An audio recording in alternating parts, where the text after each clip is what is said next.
A boy's bold words left an entire courtroom speechless. "You're my mom. What happened next will break your heart." The courtroom was packed, the kind of tension-filled atmosphere where even the shuffle of papers felt too loud. It was a custody hearing, one of the countless cases that passed through the desk of Judge Evelyn Harper. She was a figure of poise and authority, her gavel a symbol of finality. At 55, Judge Harper had spent decades presiding over cases, earning a reputation for fairness and an unflinching adherence to the law. But this case was about to change everything. Seated in the middle of the room was a 10-year-old boy, small for his age, his feet barely touching the ground as he swung them nervously. His name was Elijah Daniels. With wide, searching eyes he scanned the room, avoiding the glares of the two attorneys locked in a heated debate over his fate. Elijah wasn't just another case. There was something about his quiet presence that tugged at the room in a way no one could quite articulate. Judge Harper adjusted her glasses, her expression calm yet authoritative. She glanced at the boy briefly before turning her attention back to the attorneys. The arguments blurred together. Stability, best interests, permanent placement. She'd heard it all before. But as she prepared to interject, Elijah suddenly stood up. "I'm sorry," he said, his voice barely above a whisper. Heads turned sharply. Even the court reporter's hands paused over the keys. I just want to say something." Judge Harper leaned forward, surprised but composed. "Elijah," she began, her voice steady. "This isn't the time." "You're my mom," Elijah interrupted, his voice trembling but resolute. The words fell into the room like a dropped pin in an echo chamber. The air in the courtroom seemed to freeze, and every eye turned to the judge. But this moment was just the beginning.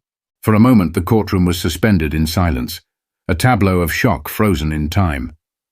The attorneys, mid-argument, exchanged bewildered glances. The court clerk shifted uncomfortably, and the bailiff, usually unflappable, raised an eyebrow. Judge Evelyn Harper's practiced composure faltered for the briefest second. Her lips parted slightly as if to respond, but no words came. She blinked, quickly regaining her stoic mask, but the ripple of confusion had already begun to spread. "Elijah," she said carefully, her voice low but steady. "This isn't the place for personal statements. Please take your seat." The boy, however, stood his ground, his small frame somehow radiating an immovable determination. "I know you're my mum," he repeated, louder this time, his words carrying an undeniable conviction. Gasps echoed across the room as whispers broke out among the spectators. A woman in the back leaned toward her neighbor. "What's he talking about? Is she really?" "No way," came the whispered reply. "She's a judge. They vet these people, don't they?" The murmurs grew louder until the judge banged her gavel twice, her sharp voice cutting through the noise. "Order in the court." Elijah didn't flinch. He stood there, his fists clenched at his sides, his face a mix of fear and determination. Judge Harper stared at him, her professional mask slipping ever so slightly as something deeper, confusion, perhaps even recognition, flashed in her eyes. But she quickly smothered it, turning to the boy's court-appointed guardian. "Mr. Lawson," she said, her tone firm, "control your client." The young man, clearly flustered, hurried to Elijah's side and whispered something urgent. Elijah hesitated, his eyes darting back to the judge. But the determination in his gaze never wavered. Finally, he sat down, though his posture was stiff, his small shoulders tense. The attorneys attempted to resume their arguments, their voices shakier now, tinged with uncertainty. But the energy in the room had shifted entirely. Every spectator, every official, every participant was now focused not on the custody battle at hand, but on the quiet storm brewing between the boy and the judge. Evelyn Harper tried to focus on the proceedings, but her mind was racing. She had presided over thousands of cases in her career, yet this moment felt different. Her heart pounded in her chest, and for reasons she couldn't explain, she felt the boy's gaze like a weight pressing down on her.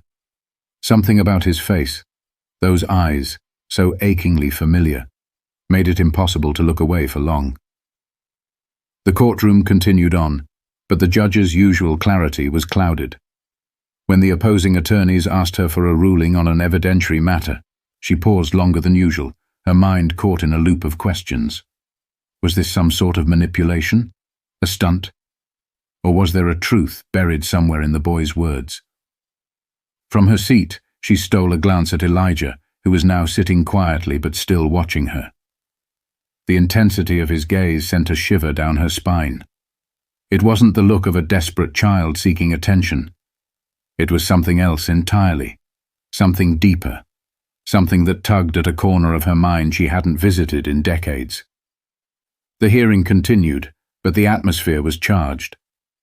The boy's words hung over the room like a storm cloud, and though Judge Harper tried to press forward, she couldn't escape the growing sense that the past she thought she'd left behind was closing in. Judge Harper's hands rested on the polished wood of the bench, steady to the outside world but trembling in her mind. She had dealt with unruly defendants, hostile attorneys, and gut-wrenching family disputes.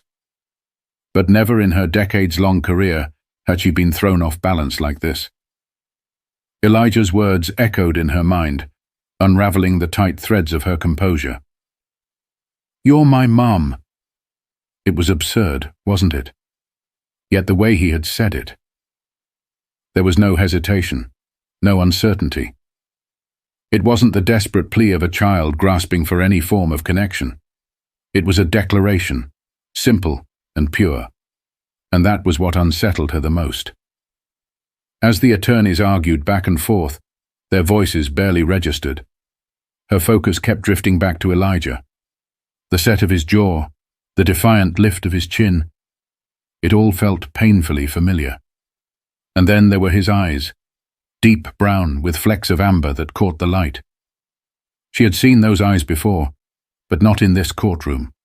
Not here. Not now. A memory pushed its way into her thoughts, unbidden and unwelcome. It was from a time she had locked away, convinced it was better left untouched. She saw herself at 20, a college sophomore in Durham, North Carolina, juggling night classes and a part-time job at a diner. It was a different world, one where she was still Evelyn Daniels, not yet the dignified, accomplished Judge Harper. Back then, she had dreams, but no clear path to achieve them. And then, there was the mistake. She felt a lump form in her throat as the fragments came rushing back.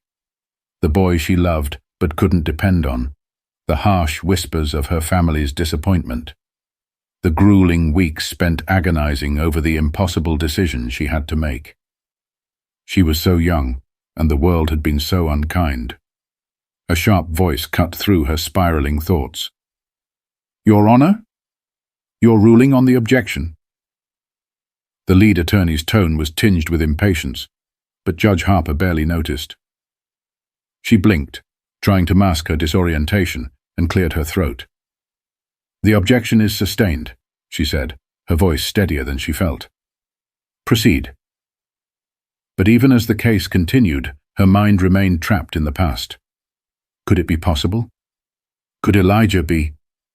No. She had been careful, meticulous. The adoption had been closed, sealed tightly to protect everyone involved. She had signed the papers and walked away, swearing never to look back.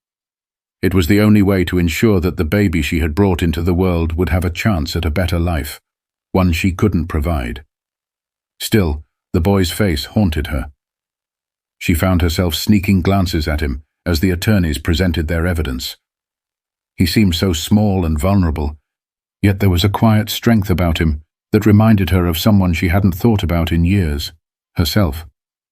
It was a strange, almost absurd thought, but it refused to leave her. The hearing continued, but her focus wavered. The boy's earlier words played on a loop in her mind.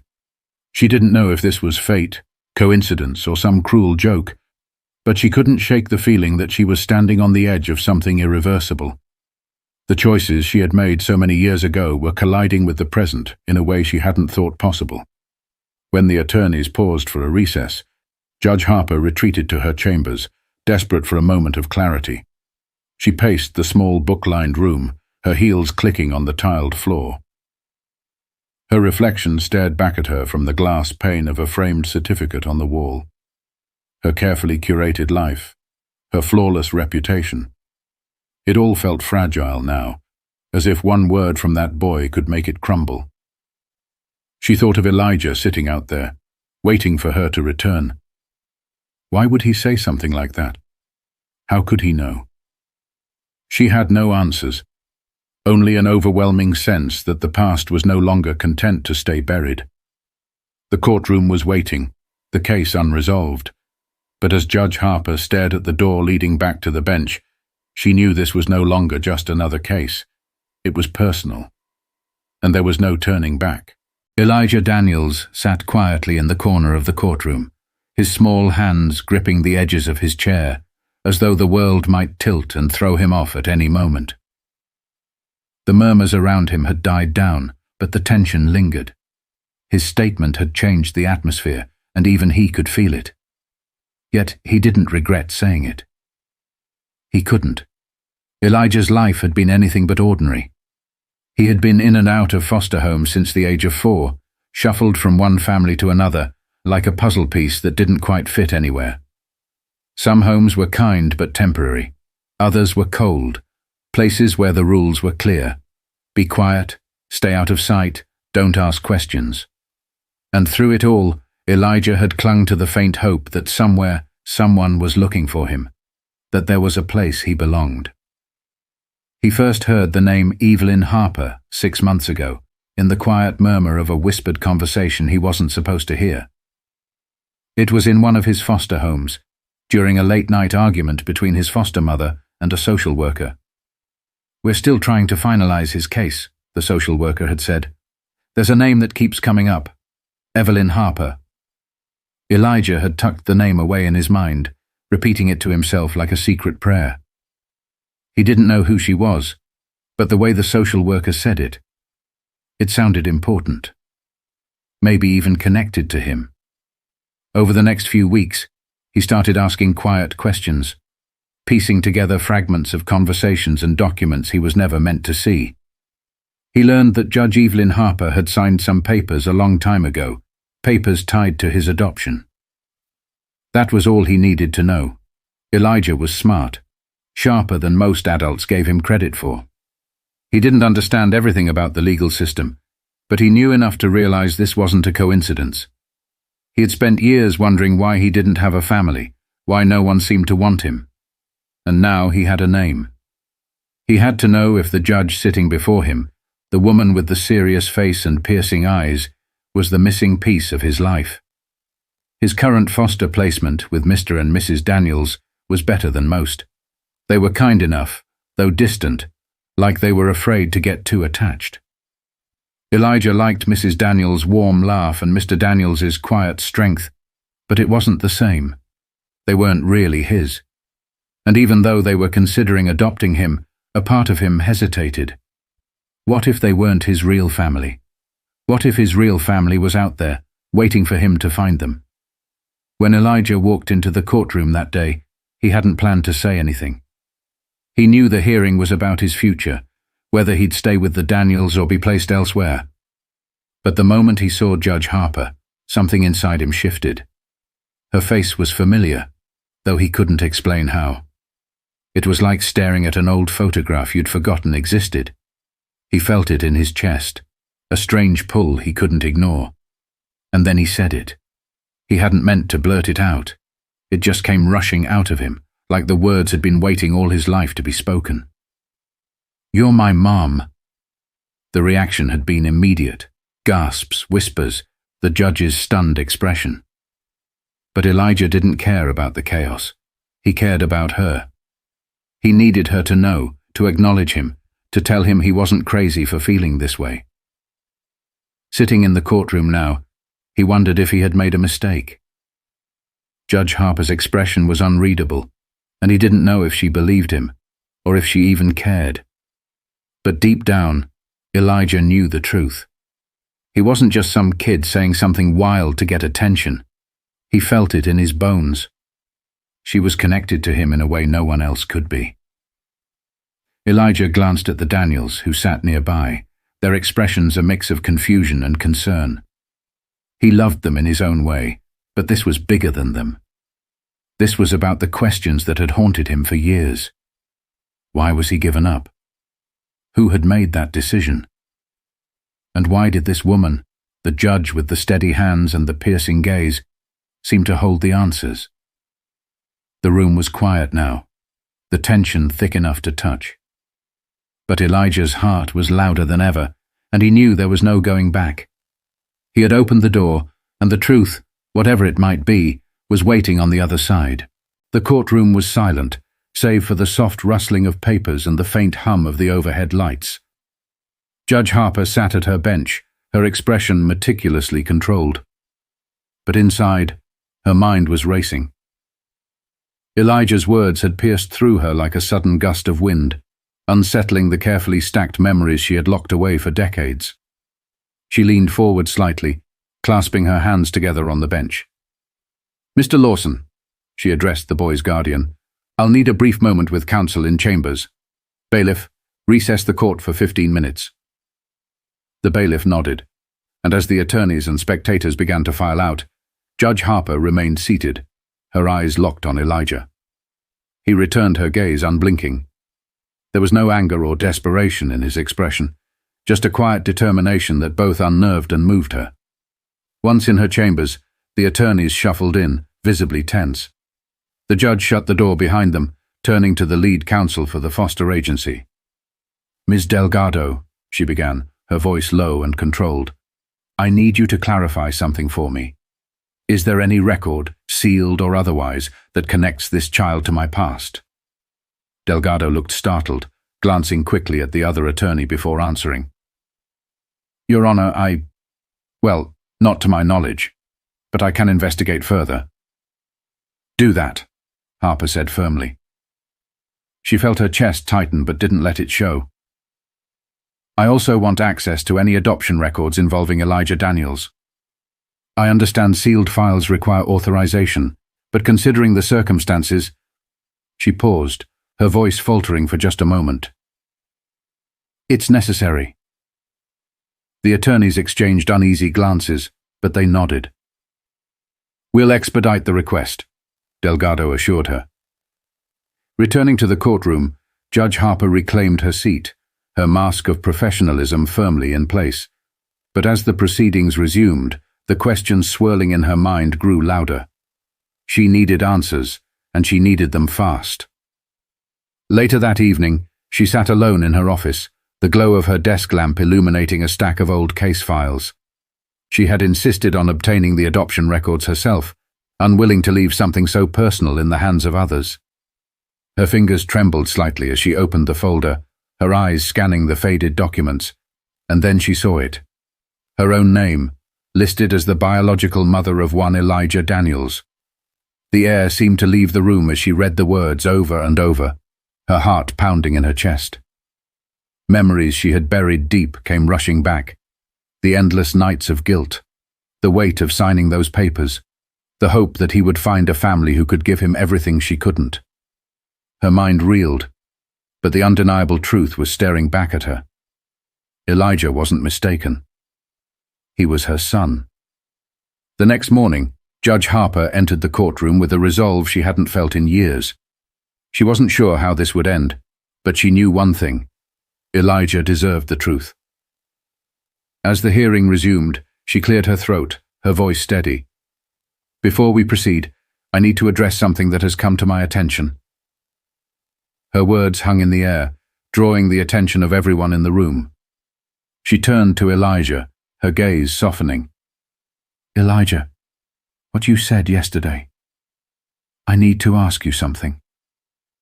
Elijah sat up straighter, his eyes wide with anticipation. "Okay," he whispered. "Why do you think I'm your mother?" she asked gently. He hesitated for a moment before answering.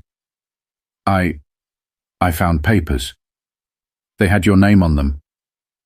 And when I saw you here, I felt it. Her chest tightened, but she managed a small nod. Elijah, she began, her voice faltering slightly. What you're saying, it's true. Gasps rippled through the courtroom as Elijah's eyes filled with tears. You mean, you are my mom? Yes, she said softly. I am. For a moment the room seemed to vanish, leaving only the two of them. Elijah's face crumpled, and tears streamed down his cheeks. Judge Harper felt her own eyes sting as she fought to hold back her emotions. I didn't know this would happen, she said, her voice breaking. But I want you to know. I never stopped thinking about you, not for one day. Elijah stood, his small frame trembling, and Judge Harper rose from her bench. Ignoring the stunned faces around her, she stepped down and walked toward him. He hesitated for only a second before running into her arms. The courtroom erupted in whispers, but neither of them noticed. In that moment, the years of pain, questions, and longing seemed to melt away. It wasn't a perfect ending. There were still legal battles ahead, questions to answer, and challenges to face. But it was a beginning. The truth was out, and as they embraced, it was clear to everyone in that room that sometimes the law isn't just about rules and decisions. It's about justice, and the courage to confront the past for the sake of a better future. The courtroom had never witnessed a moment quite like this. Judge Evelyn Harper, a pillar of justice and composure, embracing the boy who had unknowingly changed the course of her life. It wasn't just a mother and son reuniting. It was the breaking of years of silence, regret, and unanswered questions. In the days that followed, the legal implications of their bond became the focal point. Evelyn recused herself from Elijah's case, ensuring that another judge, impartial and experienced, would oversee the next steps. But Evelyn didn't step away from Elijah.